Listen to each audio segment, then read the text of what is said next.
When my boss told me I wasn't ready for promotion, I said thank you. Went home at 5 p.m. sharp for the first time in years. 2 days later, I had 23 missed calls.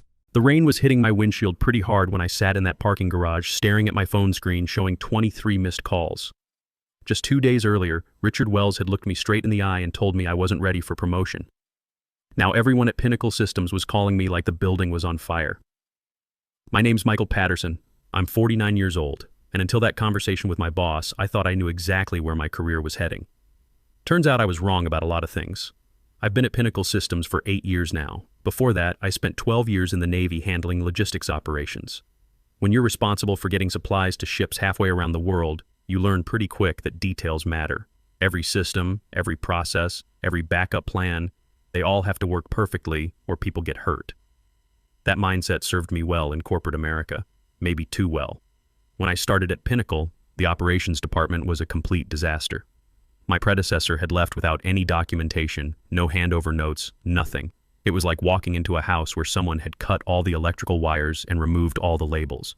I spent the first 6 months rebuilding everything from scratch, working until midnight most nights, coming in on weekends, mapping out every process and creating detailed guides for everything. My son Jake was only 7 then. This was about 5 years after my wife Sarah passed from cancer, and I remember him asking why Daddy was always at work. But I thought it would pay off eventually. That's what they tell you, right? Work hard, keep your head down, and you'll get recognized. For 8 years, I was the guy who made sure everything ran smoothly. When our biggest client, Granite Industries, had urgent requests, I was the one who stayed late to handle them. When systems crashed, I fixed them. When processes broke down, I rebuilt them. I created training materials, documented every workflow, and basically became the institutional memory of the entire operations department. Richard Wells became my boss about 3 years ago.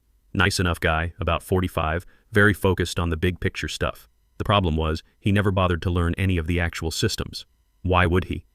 I had everything running so smoothly that he could focus on strategic planning and executive meetings. What I didn't know was that Richard had other plans for the department.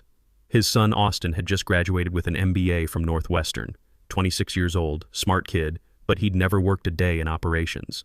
Never handled a crisis at 2 a.m., never had to explain to an angry client why their shipment was delayed, never had to rebuild a system from nothing. The promotion meeting happened on a Tuesday. I'd prepared a comprehensive presentation showing how I'd improved efficiency by 35% over the past 2 years, reduced errors by 60%, and personally managed the Granite Industries relationship that brought in $8 million annually. Richard flipped through my portfolio for maybe 5 minutes before setting it aside. "I appreciate everything you've done, Michael," he said, not really looking at me. "But I've been thinking about the direction of this department. We need fresh perspectives, new energy. Austin will be joining us next month as Senior Operations Manager." Senior Operations Manager. That was the position I'd been working toward for 8 years. "I see," I said. "And where does that leave me?" "You'll continue in your current role. Austin will need someone experienced to help him get up to speed. Someone experienced to help him get up to speed." Translation. I'd do all the work while his son got the title and the salary bump. I kept my expression neutral, the way they taught us in the Navy. "I understand. Thank you for the feedback." "Great. I'm glad we're on the same page.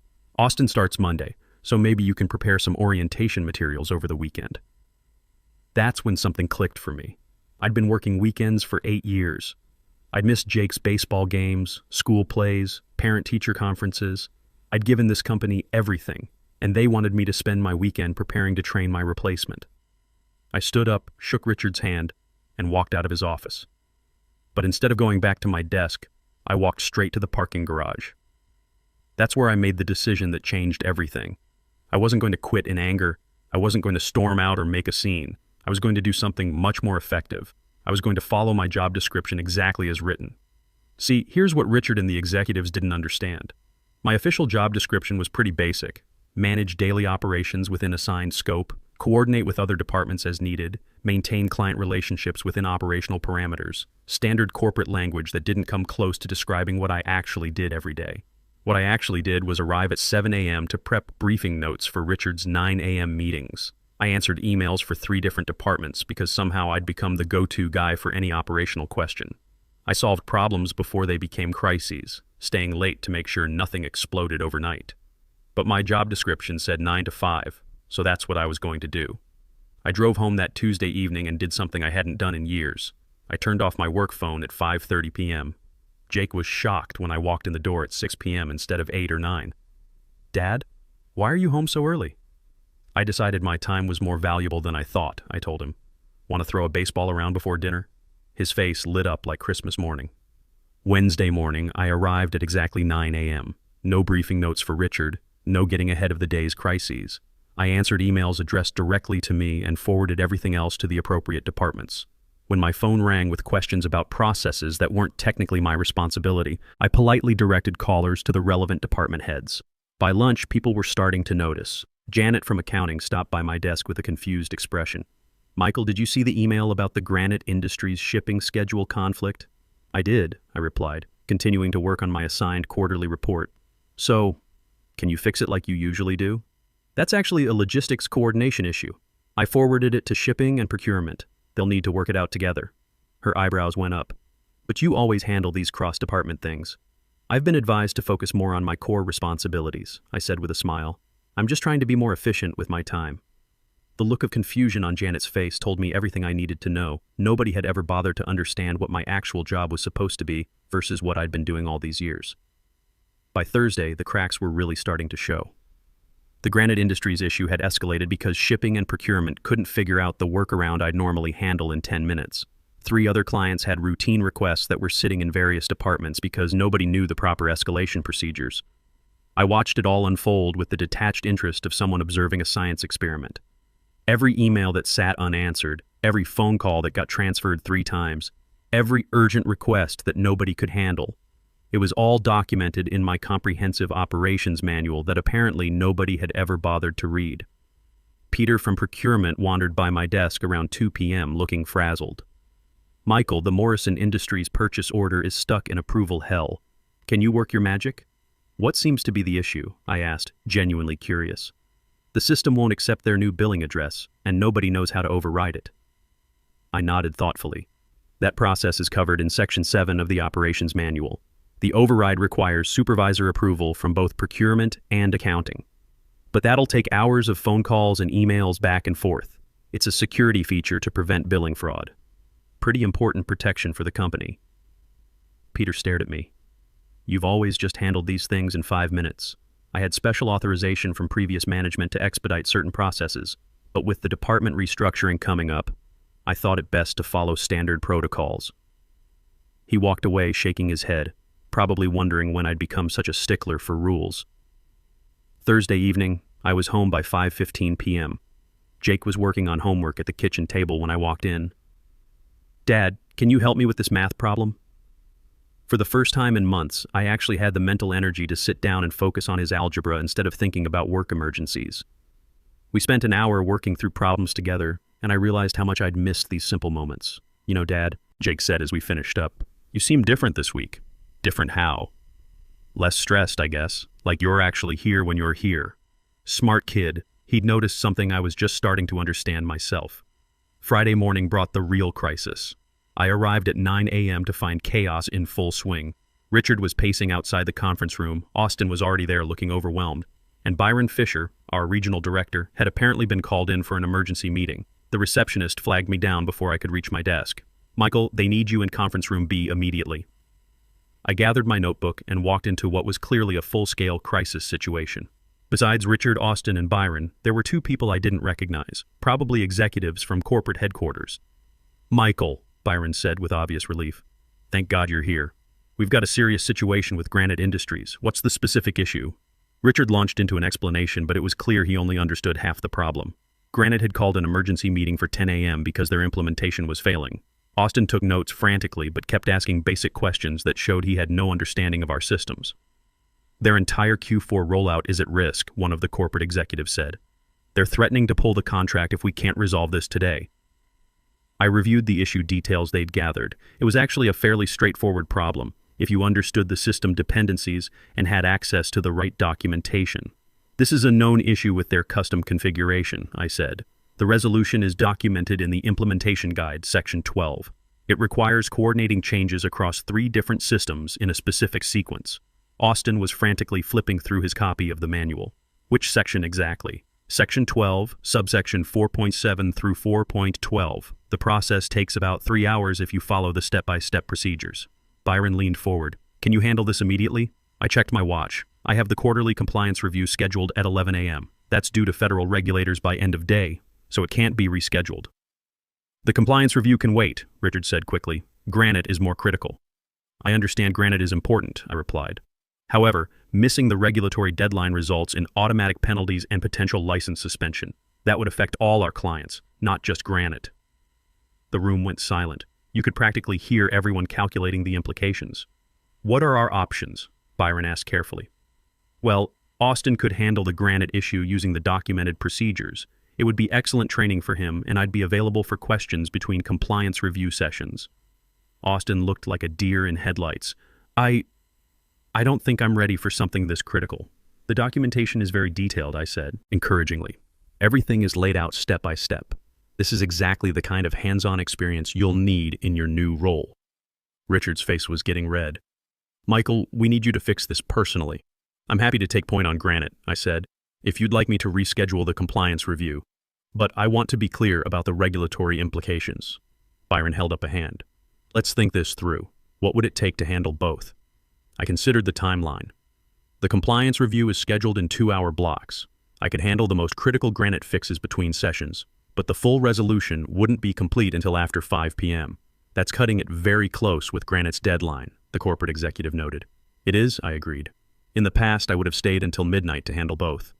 But I've been reflecting on work-life balance lately.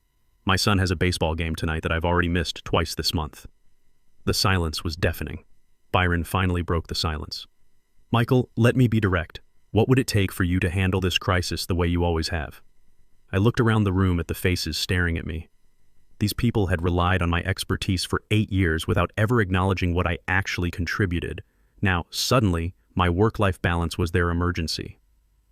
Well, I said slowly, I suppose we should discuss what my role actually is here. Your role is to solve operational problems, Richard said tersely. According to my job description, my role is to manage daily operations within assigned scope. The granite implementation falls under project management, which reports to a different department. The corporate executive leaned forward. Are you saying you won't help? Not at all. I'm saying that if we want to resolve this properly, we need to clarify responsibilities and authorities. Austin is starting as senior operations manager on Monday. This seems like an excellent opportunity for him to learn the systems. Austin spoke up, his voice shaky. Michael, I appreciate your confidence, but I'm not ready for something this high stakes. I turned to him with genuine kindness. Austin, you have an MBA from Northwestern. You're smart and capable. The only difference between you and me is that I've seen these problems before. But every expert was once a beginner. But what if I mess it up? Then we'll fix it. That's how you learn. The documentation is comprehensive, and I'll be available for guidance. Richard was getting impatient. We don't have time for training exercises.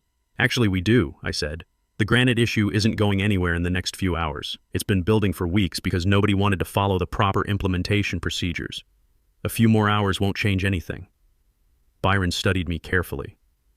Michael, it seems like something has changed in your approach this week. You're right. I've been doing some thinking about my career trajectory and what I want my legacy to be. And what conclusion did you reach? That I've been enabling a system that doesn't work. By constantly stepping in to solve problems outside my official role, I've prevented the company from building proper processes and developing other people's capabilities. The room was quiet, except for the hum of the air conditioning. Let me ask you something, I continued. What happens when I retire, or get hit by a bus, or decide to take that job offer from Baxter Industries? The corporate executive's eyes sharpened. What job offer? A competitor reached out last month. Director of Operations, 35% salary increase, full remote flexibility. I haven't responded yet because I've been loyal to Pinnacle. I wasn't lying. Baxter had reached out, though I hadn't seriously considered their offer until this week. Byron and the corporate executive exchanged glances. Richard looked like he was going to be sick. Perhaps we should discuss this privately, Byron said. Austin, why don't you start reviewing the granite documentation with Michael's guidance? Everyone else, let's step into my office. As Austin and I walked to my desk, he seemed overwhelmed. Michael, I want you to know I never asked my dad to give me this promotion. I know you deserved it. I stopped walking and looked at him. Austin, you seem like a good kid. But here's the thing. This isn't about what you asked for or what you deserve.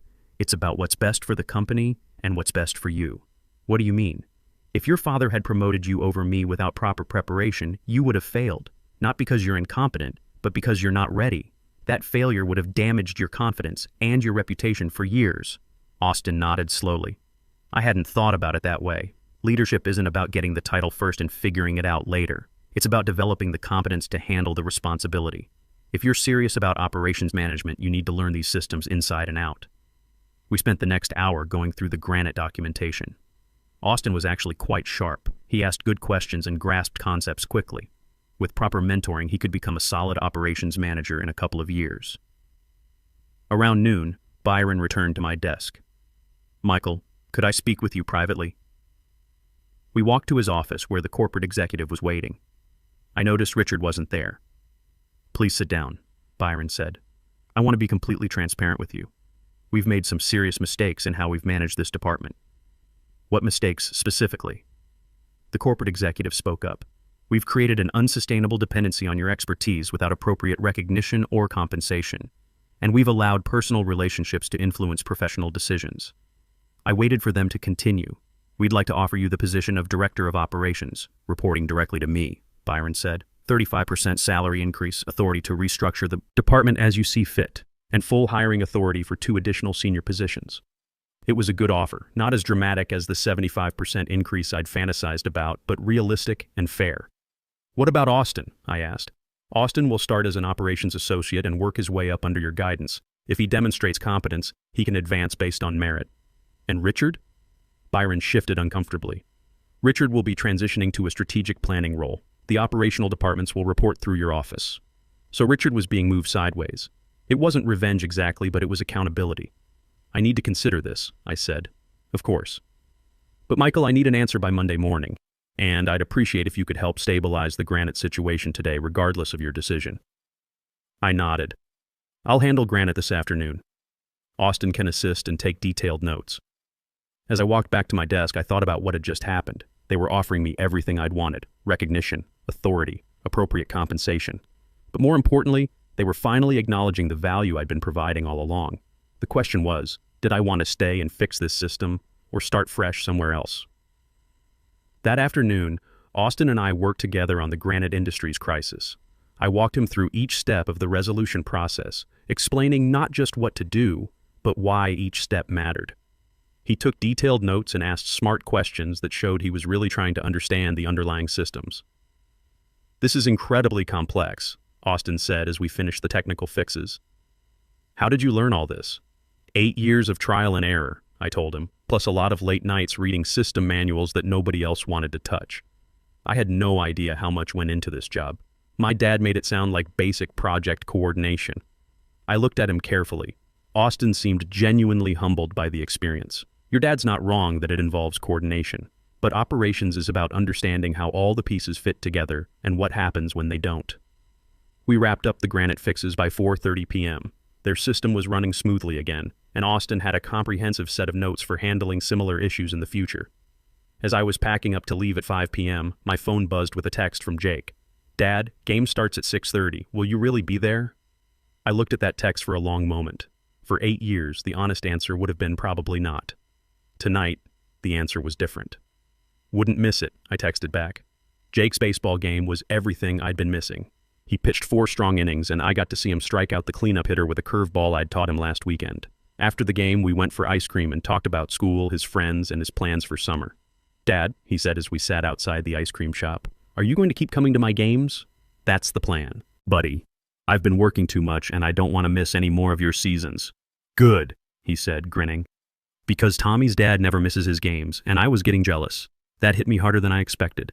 My 12-year-old son had been watching other fathers show up while his dad was stuck in meetings about quarterly reports. Over the weekend, I thought long and hard about Byron's offer.